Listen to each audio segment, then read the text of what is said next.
Excellent, very good. Well, again, I want to thank everyone that's come to join us for the Longitudinal Clinical Preceptor webinar. We're going to be talking tonight about, I think, one of the most important aspects of the program, and that's, taking all of these observations and opportunities to see the students and actually transforming it into formative and summative assessment, and actually, more importantly, and probably we should relabel this, is also feedback, because that's really, I think, so critical for the students. I want to be certain to attest appropriately, besides myself, Michael Giuliano, and Dr. Ophelia Martinez actually played a big role in putting these materials together. And the Forwarded Feedback Working Group also has been integral in much of the content that we're talking about. And hopefully Dr. Martinez will be able to come back and be live doing this. She's actually out on family leave right now, but she sends her regards to everybody. Let's go forward. So whenever we talk about educational process and construction, for those of you involved in education, this is a pretty simple and basic idea, is that we always talk about this triple jump of educational design. What exactly are the learning objectives that we have for, in this case, longitudinal clinical placement?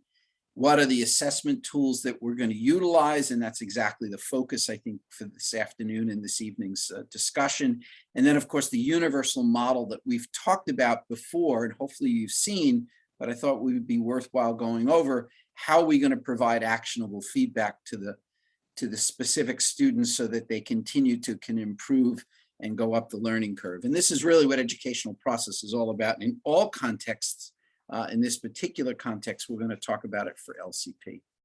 So being a good educator, we're going to talk about learning objectives, obviously. So what our learning objectives tonight basically are is to really talk about the assessment structure of CS. For those of you who've not done it before, you probably have no sense of it, but if you're involved in the clinical clerkships, you probably will recognize the tools we're using. We'll talk a little bit about the difference between feedback and evaluation, but that distinction isn't actually all that critical. We'll talk about the evaluation tool. Of course, the exact LCP eval form that we're going to utilize, we'll discuss, and I'll touch on the forwarded feedback model. I can't not mention the specific issues of narrative assessment. We're going to touch on that as well, because again, I think we've more and more moved to check boxes when we're doing evals, but I think it's really important for us to really think a little bit longer about what students are doing and to give them written narrative assessment. It's much more useful, I think, to the faculty as well. Okay, so let's just reiterate real quickly, the overall assessment of the students and the learning objectives are really wrapped around the session learning objectives, which we're going to touch on very quickly, but those are all built on the core course level objectives, which come from the overall clinical skills program. Just a reminder that the longitudinal clinical placement program is embedded and part of the clinical skills thread, which is focuses on developing the skills to be a physician. The communication skills, the professionalism skills that are required, and of course the communication skills that are so essential. The EPOs, which we often discuss on a broader level, are really based on the 8 core competencies of the ACGME. And for those of you in graduate medical education, you probably know these quite well. But I think what might be new to everyone, and certainly what we're going to talk about, is the entrustable professional activities. This is the backbone of the evaluation tool, and also I think probably one of the newer concepts in medical education upon which we are doing much of the work that we're talking about in evaluation. And you'll see that list in a few minutes. So a few seconds. So this is actually the list of entrustable professional activities. And for those of you who have not been involved in what the entrustable professional activities is, what I like to do is describe them basically as units of work. they are basically, if I sat you down in a room with a bunch of your colleagues and I say, what are the units of clinical work that you do every day? And my guess is that you would come up exactly with this list, the first 13, which is the list that AAMC came up with. You know, you do a history and a physical, you prioritize your differential, you order tests, you think about it and interpret those tests, you document written and orally, you ask clinical questions that you don't know the answer to, preferably in an evidence-based way. You hand off to your colleagues or whoever else is working with you. You collaborate with other health professionals. You make the distinction between the sick patient and the non-sick patient, which is still not so easy to do. You know, you get consents, you do procedures, and you make systems assessments about what's happening around you in terms of in your office or in the hospital. Those are the original 13 entrustable professional activities that the AAMC created. The School of Medicine felt that they were a little too focused on acute care and didn't really bring in what we think are really some of the critical skills that were assumed. So we've added EPA number 14, which is explicitly talking about communication skills. EPA 15, which talks about doing counseling and education of patients, which is a very specific skill set as well. Number 16 really talks about developing more long-term care plans. You know, the other EPAs talking about, you know, diagnostic tests and ordering those really focuses on the acute diagnostic process, not so much the care plans that come later. And then, of course, the idea of professionalism growth, which is, you know, lifelong learning. And then the systems and solution issues, which really address the social determinants of health. And, you know, we felt pretty strongly that we needed to add those additional 5 EPAs to the core list. Actually, I attest appropriately that Dr. Martinez is the author of most of those. And I think it's going to be an important contribution to the literature when we eventually get around to writing some of this up. Adding those additional 5 EPAs, I think, will be something a lot of other people will be doing. But we're proud that I think our medical school has really spearheaded the adoption of these additional EPAs. Next slide. So I'm going to review the core competencies again and again. If you're in graduate medical education, this is not new to you. This is pretty standard stuff. If you're not in graduate education, they may not be familiar to you, but they're common sense. You know, the competencies are these abilities, these skills that we have that include attitude, skills, and knowledge to help take care of patients. Of course, the core competency of all competencies is patient care. To take care of patients, we need knowledge, communication skills, and professionalism. And once we start caring for patients, what flows from that is practice-based learning in your own practice, and of course, how a system surrounds you to make care get delivered, hospital, in a clinic, in your office, et cetera. And then the 2 other competencies are related to basically lifelong self-directed learning, and then working with other health professionals in a collaborative fashion. I bring these up just because they are the overarching structure for our overall learning objectives, and especially the EPAs, they are the overall arching structure for our evaluation process that we'll be talking about. Next slide. So again, if we just go back in your guidebook, the first thing you read about when you saw the longitudinal clinical placement materials, you probably saw this slide and the material that I'm putting in front of you right now. And what's so critical about it is that it really addresses these foundational, ideas that LCP is really wrapped around. You know, this idea of having students for the first time be immersed in this culture of medicine demonstrated by you in terms of how you bring into the societal factors for care, obviously how patient outcomes affected by that, you know, how you model professionalism and development, so to give them an idea for the first time what an active real doctor looks like, you know, how you work in an intercollaborative teamwork way. And of course, you know, their need to be self-reflective about where their limitations are. And again, I think it's so important for them to start practicing their basic, fairly fundamental and foundational skills in a real setting of actually doing a real interview, a real physical exam. And of course, having each of you teach them the wisdom that you carry with you for the years of practice that you have. And so these are foundationally the core skills or the core learning objectives really for the longitudinal clinical placement program. And of course, these should drive what we teach, how we structure what happens with them, and of course, how we assess them. And this should all be reviewed for everybody. Next. And again, we asked the students to really reflect on these events and how they affect them. Most importantly, we asked them to actually reflect on their experiences with written reflections. These are not required or to be handed in, but we try to develop in them the habits of self-reflection, especially around these issues of cultural significance and cultural humility, and most importantly, identify their own gaps and indeed help to get those gaps filled in their skill sets that they're having difficulties with. And of course, how do we assess this is important. Are they asking the right questions? Are they asking you to help them when they come in terms of what their specific overt growth goals are when they walk in the door?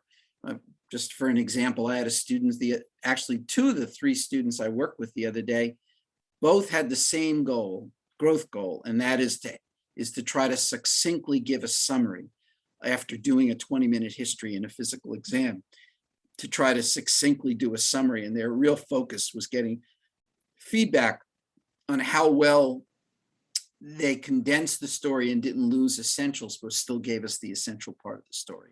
So as a very mature, I thought a very mature, specific growth goal that, that came from their own reflection on their skills.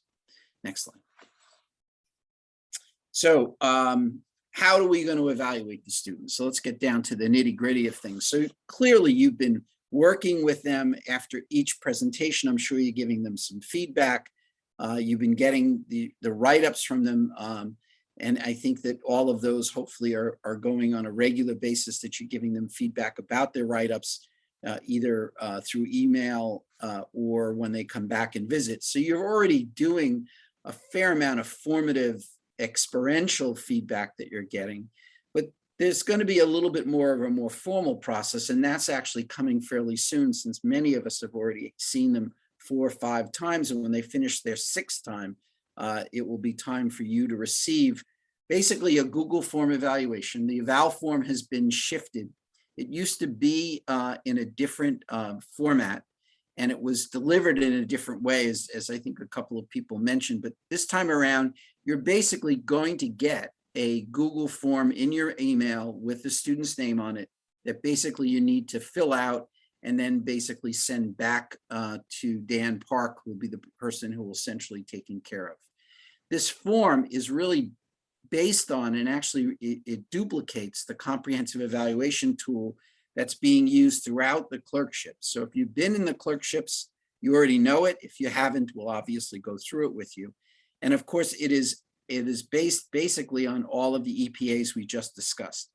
Those 18 EPAs are broken into some sub EPAs, and you'll see what they make a lot of sense when you see them. They're sort of intuitive, and you'll be getting them directly. So what does a comprehensive eval tool sort of look like? So basically each EPA has some sub EPAs, but for every sub EPA or EPA you see, underneath it, there's usually 4 boxes. Each of those 4 boxes within them has a behavioral anchor that describes what should be an observable and relatively objective pattern. And I think it's really, really critical that indeed you sort of get a good sense of what it looks like. And again, each time going from left to right on the form, behavior 1 would be a very primitive student who is quite concerning, and behavior number 4, probably not happening in longitudinal clinical placement, would be a student who's already well advanced in doing a skill in a really, really amazing way. Probably the target for most of the students that are early in their phase 1 in LCP is probably going to be 2 or 2.5, because of where they are in the developmental scale and how far along they are in practicing these skill sets. I made a little special note on the bottom of this slide to remind everybody that, again, narrative feedback, written narrative feedback is so critical. And again, the opportunity to give narrative feedback is on those forms, and I hope you take advantage of it. So let's take a look at an actual EPA in the forms. So the next slide, basically this is EPA number 1, taking a history and a physical exam. You'll notice on the form, they have the student name, who you are. This is really geared a little bit more towards the clerkships because there's very varied things. But in this circumstance, obviously, you'll be sending the CET to us, and we'll know that you've been interacting with the student over approximately 6 sessions. But you can see as you look across from left to right, you can see the very first EPA is broken into 2 things: the history in terms of its organization, and then the history and physical exam according to its content.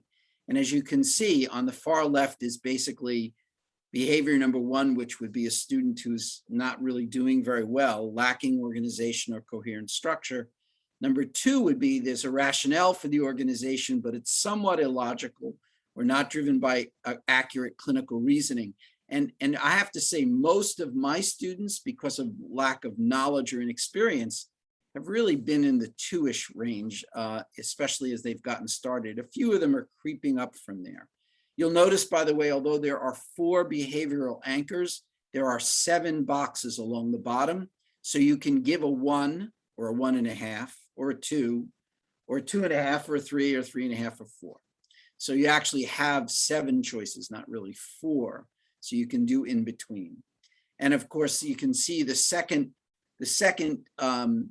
part of EPA number 1 is a little bit more subtle in terms of talking about the specific information and whether it's completely accurate, as opposed to only simplistic or key clinical information. General exam is lacking clinical reasoning, again, relatively early student. The third box is actually the target behavior for the clerkships. So if a student's already there, it's going to be pretty precocious, but including accurate, reasonable, complete clinical information, mostly driven by clinical reasoning. Box number 4, sometimes I wonder if I'm there yet, but we can always strive for that over time. Next slide. So again, EPA number 1 actually explicitly has several other domains related to technical skills and synthesis. These are pretty advanced skills. And again, for LCP 1 students, probably not quite ready. This is partly why I think we need to have a little bit of a conversation about what would be appropriate for an LCP 1 student and what our expectations are. Again, you'll notice when we went through the goals, they really weren't all that focused on the physical exam. And this group in particular, because of COVID, has had very minimal opportunities to really do that. So we're not pushing all that hard around these specific, more advanced technical skills. But certainly if you have a perspective, and especially the student has moved along this curve under your tutelage, it would be important to know that. Again, prioritizing a differential, these students are now about 13 months into med school. So their knowledge base has been expanding, and it's not unreasonable for them to have a minimum of 3 things. We argue that they should probably have the 3 more common things and maybe one of the not missed things when approaching a common symptom or sign in the course of their clinical interactions. And again, you can read these. I'm not going to spend time sitting with everyone going through them. But you can read the behavioral anchors, and I think they're pretty objective, and hopefully you can sort of categorize students into one of these boxes. Next slide. So the EPA number 5 is around written documentation. And we've been asking the students, and this is actually something I want to have a little bit of a conversation about. I just want to roll on through the slides. But we've been asking the students to do only 1 write-up after the session's over, so it doesn't consume much time during the clinical interface, and then to send that write-up to you and to get feedback. I'm curious how everyone's been handling that in each of their practices. I'm curious how everyone's been doing with that, and what your sense is about how mature the students are and their ability to do an organized write-up. It's Mark Siegel. I think they're still very early, but just for what I've been doing is having them write it up in a Google Doc and then share it with me. And then basically I just go through and comment and edit and point out. And I, sometimes I try to say to them, I wouldn't do it this way. I see what you did. I might do it this way, to try to be more constructive. But I find that that works really well. And then I ask them when I see them next time if they have any questions. And are you saving that document? It's automatically, it's in a Google Doc. So I could, they can see it. I mean, we can edit it simultaneously. I'm saying, you're saving it, you have a record of it? They have, well, I mean, it's a Google Doc. I mean, unless they delete it, there should be a record of it. No, are you keeping a record of it? You don't have to make a copy. It automatically. I don't have to make a copy. Yeah. Right. Yeah, because I'm doing the same thing as Dr. Siegel. So yeah, Okay. my student sends me a doc through Google Share Drive. She shares it with me. I put comments in each section, and then I send it back to her. And then when she comes to see me for the next session, I ask her if she has any almost the exact same thing, follow-up questions. And she's been doing a pretty good job with it for, their level of training. I mean, there's stuff she leaves out because she doesn't know the answer to them, with some of the history stuff, that because she doesn't have access to Epic to go back into the chart, but she has the essence of the case, Has there been a pattern that either of you have noticed, or anyone have noticed, in terms of explicit weaknesses for the students? I mean, I agree completely. The parochial little detail often gets lost, but I don't expect them to be able to know the subtleties of a perinatal neonatal history. But has there been a pattern that any of you've noticed, that there's been particular problems that they've had? There's not a huge differential, even though we do tend to think about I sit down after we go through the case, and then we talk about it, and I go through Vindicate with them. They're not like differentials in cognitive, but I think it's very early for them. Mm-hmm. So yeah, I don't expect that much. What about you, Steve? Steve here, Mike. So I actually use the template that we give to third-year students in their clerkships for pediatrics, and say, here's the outline of what you need to be asking, and I let them go ahead and collect the information. The thing that I find is, and it's pretty typical of a third-year student as well, and often even residents, is that they will ask the question about a particular element, and they'll stop with the answer that they get, rather than probing a little bit more deeply. Which is, I think, fairly common. So they'll accept whatever is shared by the patient or the family member, and then just kind of stop there. But that's something that I find even even with our interns and higher level residents, that they often will just take that face information and not pursue it a little bit more. Yeah, that's actually one of the patterns I see all the time. And part of it is lack of knowledge, but part of it is just... Yeah, I've given them a lot of constructive criticism that, and say to them, when they don't follow up, family is going to answer that any way they want. You have to remember your point and go back and follow up on those questions. And then as you learn more medicine, you're going to know what follow-up questions to ask. Mm-hmm. I mean, the perfect example is I had a third year that I did a meeting with today for her written H&P, and it's obviously much more extensive than the ones that they're doing the LCP program, and her ability to differentiate differential diagnosis and explain evidence to support and refute is much better than the LCP student. But it makes sense because she's now gone through how many rotations versus our LCP students. This is their first exposure to the clinical world. So I think for their level of training, it's fine, but you can definitely appreciate the difference in the, which is good. That's what we want, right? We want our students to improve as they become further on in their training. And also the level of detail on the assessment and plan from the third year is way more extensive than the LCP, but that's again what we want, so I think it's appropriate. Steve, yeah, I'm curious, do they appreciate you giving them that structure, that sort of template to work from? Was that to me? Yeah, Steve. Oh, yeah, it's an outline. So it's exactly what we expect in terms of the chief complaint, HPI, working way down to past medical, surgical history, so on, et cetera. And so it's really that standard format that we all as advanced clinicians have come to expect and things. And so I think that that's, an outline that they need to have in order to be able to put their thoughts together. Otherwise, you're going to get every student presenting their patient in a very new and creative and different manner, which is going to confuse us no end when we don't hear the information in the time that we want it. I think one of the most valuable aspects of LCP for the students is that this is the first time they're meeting real patients, and usually a real medical setting. And it's not a standardized patient or whatever is being seen at the school where they know they sort of are being coached to do this. But this is for them the opportunity to really act in a little bit of a professional role, and to meet total strangers who are there with real problems, and to get around that, and to be in the clinical setting for the first time. And for me, if they can get comfortable with that, that's probably done a big achievement. And that's actually the primary learning objective, as you saw back, a bunch of slides back. You're absolutely correct. It's the very first time they're taking on those roles. But obviously we hope that they get comfortable in their skin in that setting and then have the opportunity to do some of these other things. I actually have found one of the hardest things that they've had to do, and I've spent probably the most time with them, besides the obvious structural issues, Steve, that you're talking about, and I think it might help for us to actually give them a template. We were hesitant to do that originally because we were afraid it would just become too cookie cutter, but I think they need some structure. And we've not done that in the past. I think that's probably a great idea.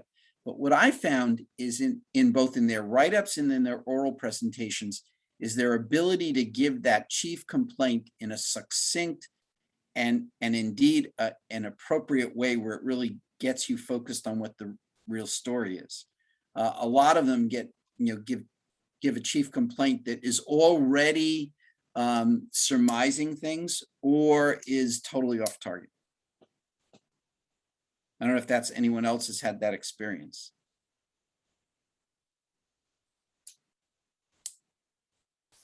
Charlie, you're in a somewhat of a specialty area. Are they on target usually?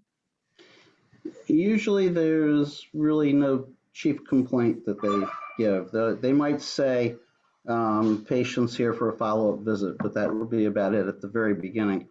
And I usually find that the histories that they give are just very scattered details of information that the patient mentions, and it doesn't have any structure at the very beginning. But by the end of LCP, they usually have a good story. They usually go into a lot of the details about what the patient's presenting for, and they kind of go through the differential diagnosis to some degree in the actual history and the way they present that by the end of it. So I think that that's a good improvement.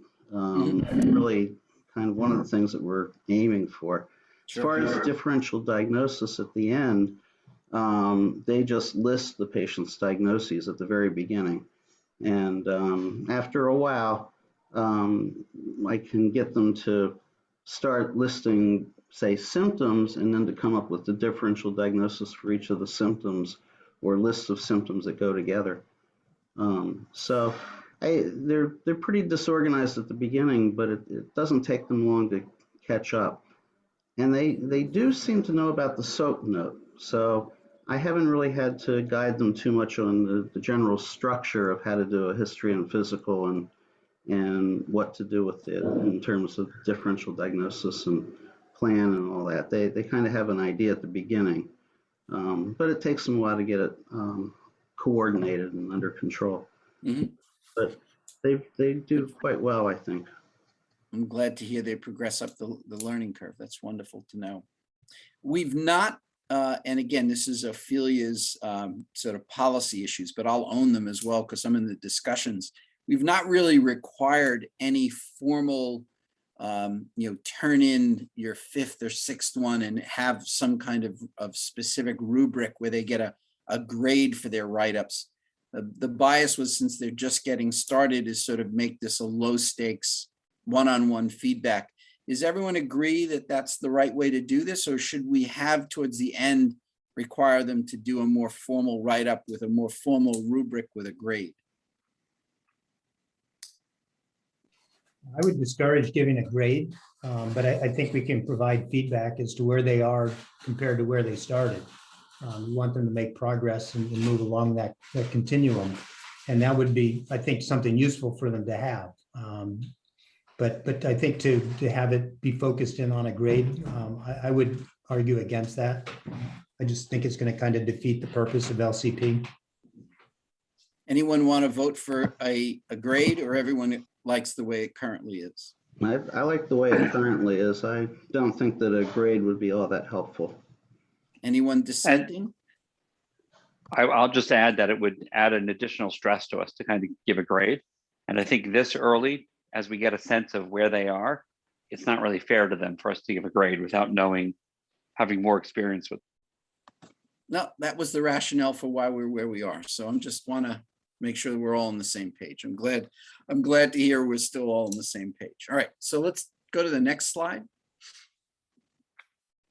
So again, presentations, I mean, there's clearly parochial aspects of the oral presentation for each of our specialties and each of the various areas of medicine that we're involved in.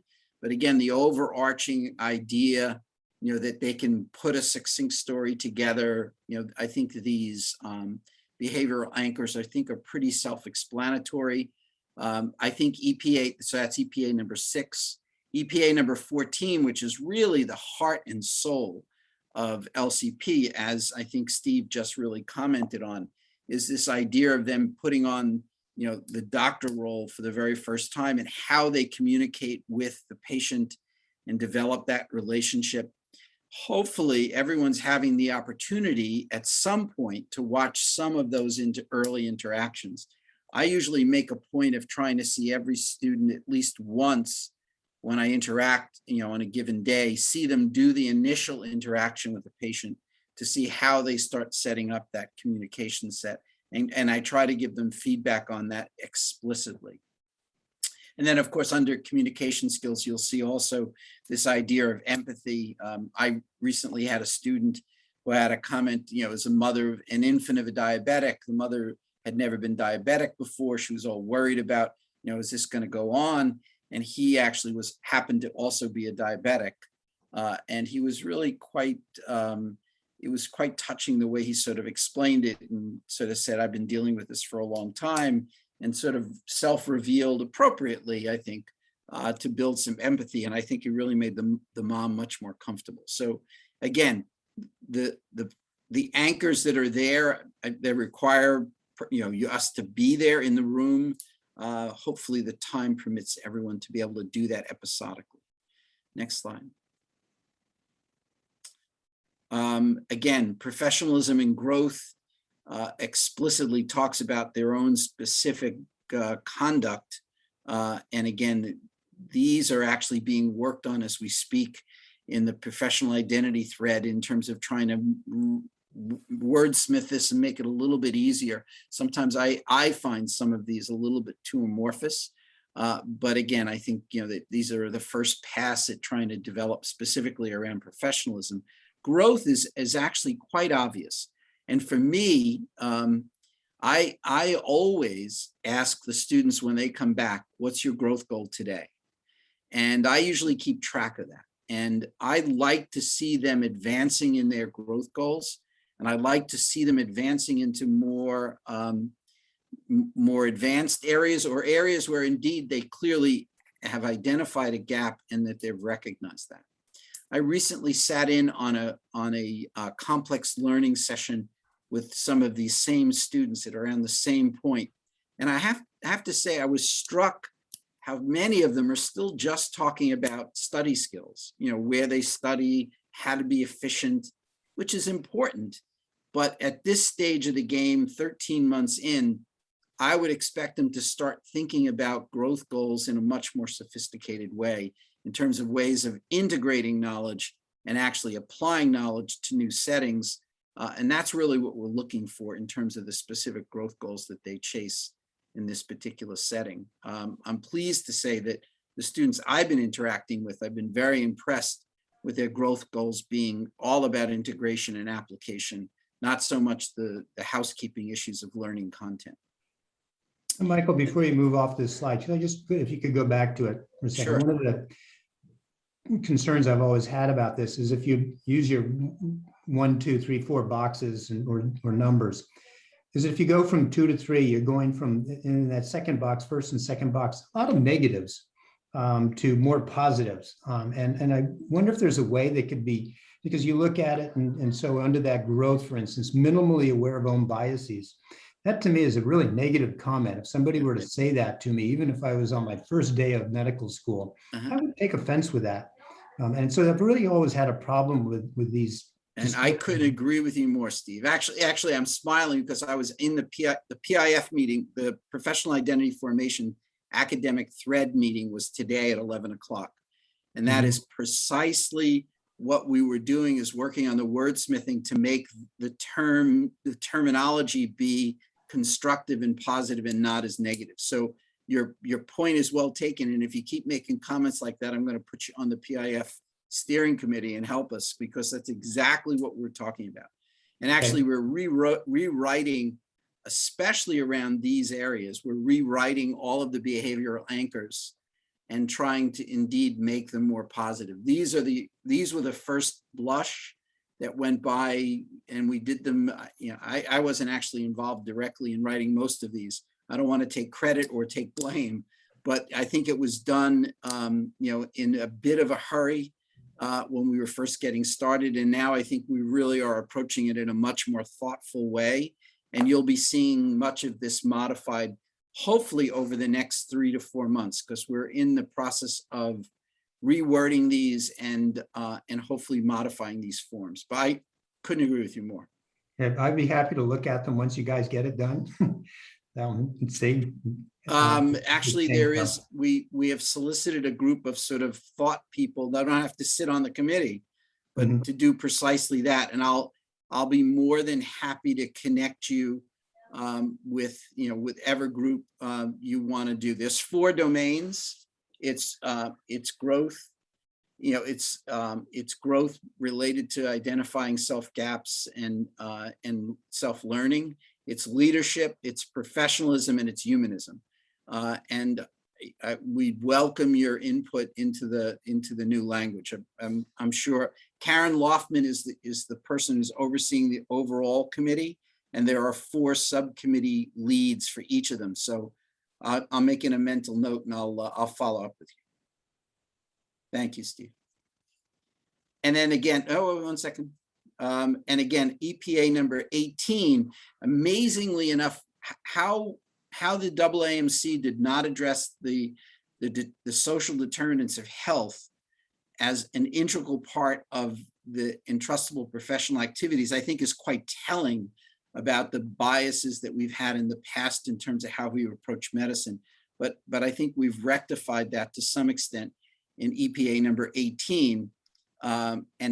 And again, it may be a little early to start addressing these fairly complex issues, but it's still really important to recognize the social determinants of health in so many different environments that they'll be working in. So I think EPA number 18 is probably a great place. Is never too early to start. And obviously, those of you who know Human Dimension introduces these ideas of the social determinants of health almost literally from day one. So hopefully we'll be able to assess those in the various clinical settings that we're working in. Next slide. So again, I think it's critical that this be direct observation. I think one of the problems we often have in the inpatient clinical setting is that we don't really see them do these other things. All we do is we hear the oral presentation. But it really is critical for us to observe, their interactions with the staff, with the patients themselves, and of course, after the encounter, a reasonable discussion. We've just discussed, obviously, reviewing the notes in a systematic way, and of course, giving them feedback about their oral presentations. Everyone has a little bit of a different parochial way of doing oral presentations, but for those of you, again, in the clinical environment, probably recognize the SNAPS model, which is what we've encouraged the students to try to utilize. And for those of you who haven't used it, just to jump up to the next slide real quickly. The SNAPS model is actually Terry Walpole and her husband, Dave, put this together. And I guess it was around 2000 or so. And it's really caught on. And it basically, the SNAP stands for basically a student doing an oral presentation in a succinct and relatively short way, narrowing the differential down to, those 3 or 4 critical possibilities, analyzing the differential by comparing and contrasting, nothing that you don't know already.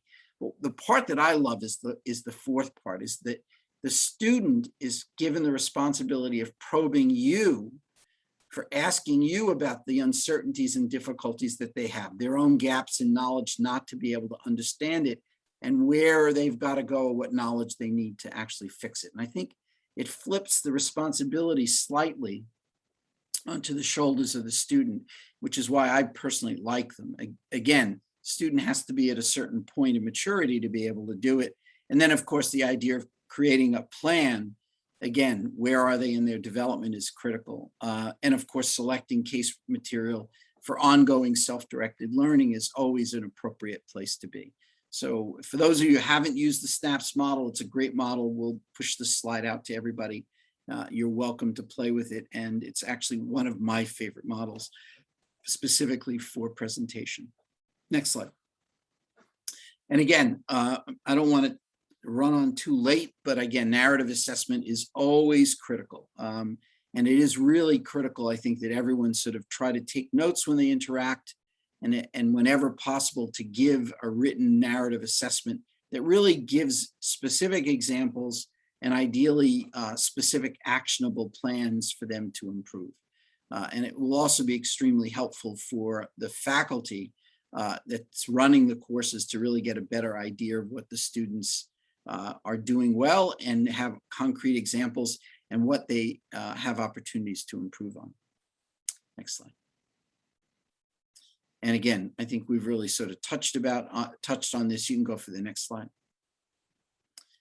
And of course, appropriately evaluation plus feedback, I think ultimately is what teaching is all about. It's not the 20-minute lecture or the 1-hour workshop. It really is these little vignettes of direct observation, evaluation, giving feedback is really where the powerful teaching really happens.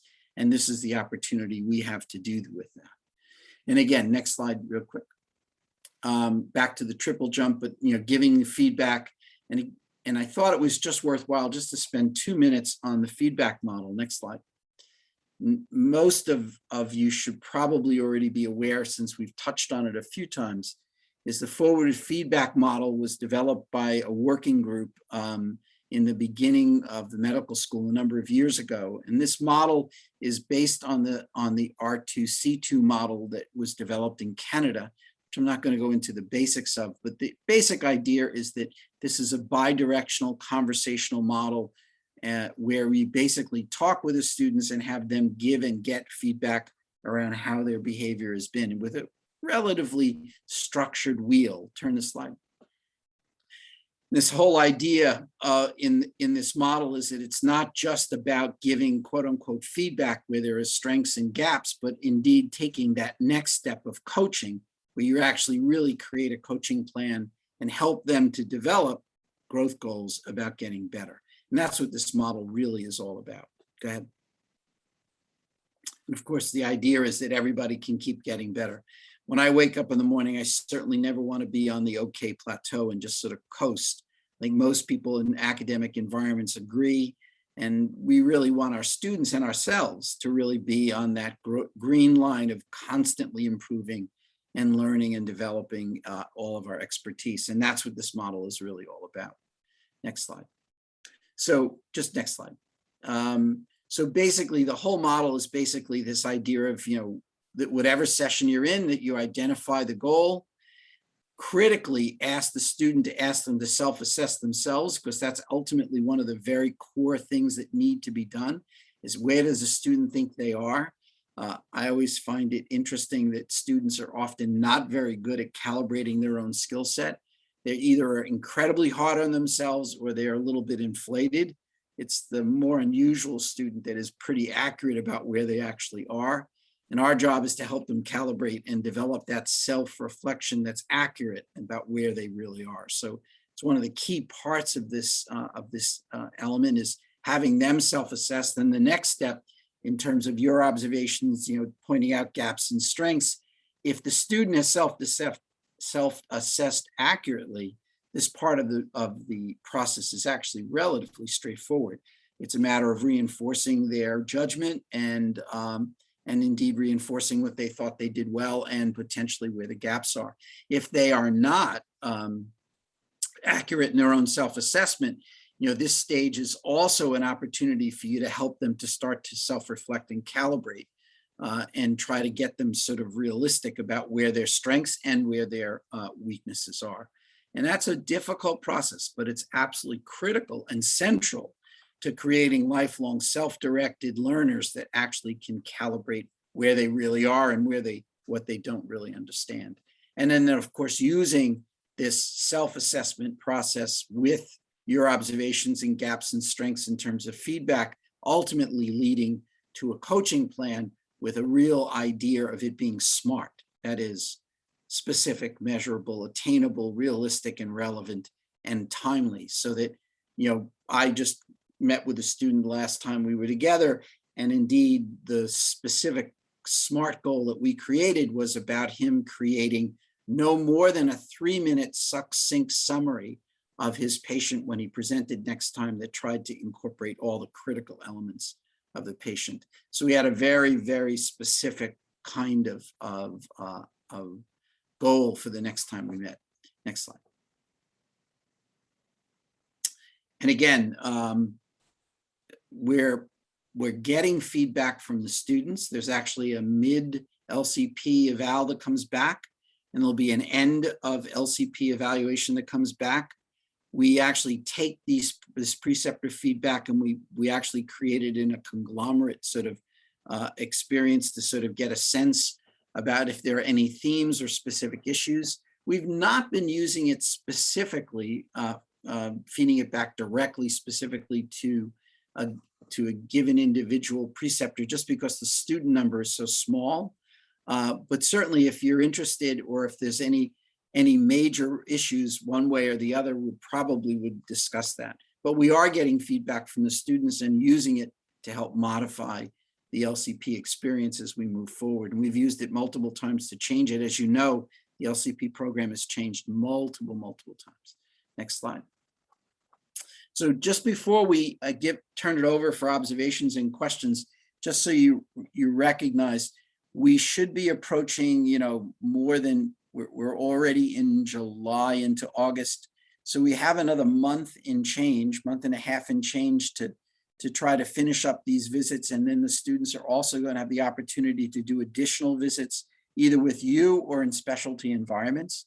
So after you finish 6 visits, the students will submit that they're done and that you should receive a Google document for their evaluation.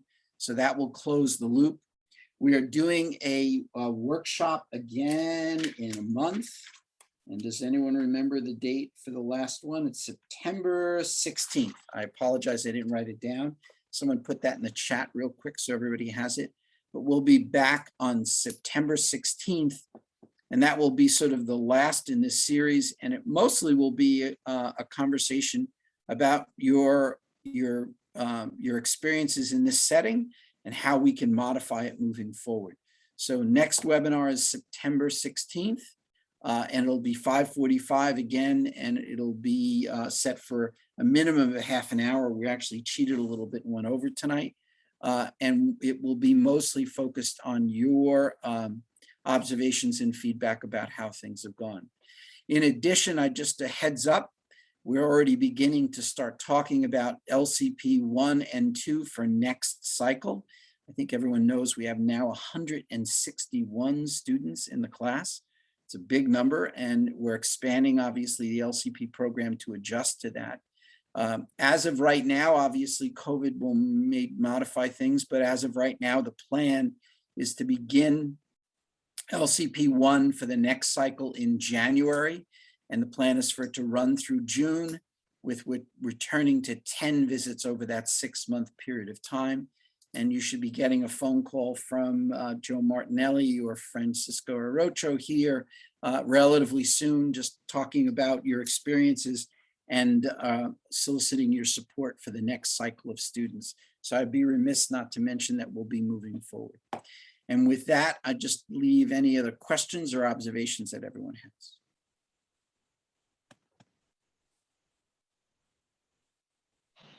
Just so everyone knows, this recording will be put online on our website, and I'll send out an email once it's fully done. And from that link, you'll also be able to access any of the previous webinars that you may have missed. And if any of you have colleagues or partners in your practices that would be interested in participating in LCP, we'd be eager to talk with them. Please, email any one of us. And we'll be happy to reach out to them and talk to them. Then the appointment process used to be pretty onerous, but we have an abbreviated version of that now, so it wouldn't take forever. And we're always looking for new sites, for new facilitators that can help us in this process. Any other final questions or observations?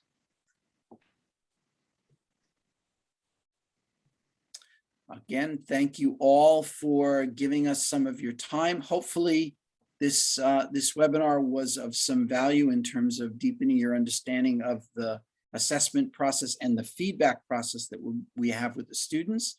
And again, a million thank yous for making the curriculum come alive. And I'm sure all you must know how much the students appreciate it.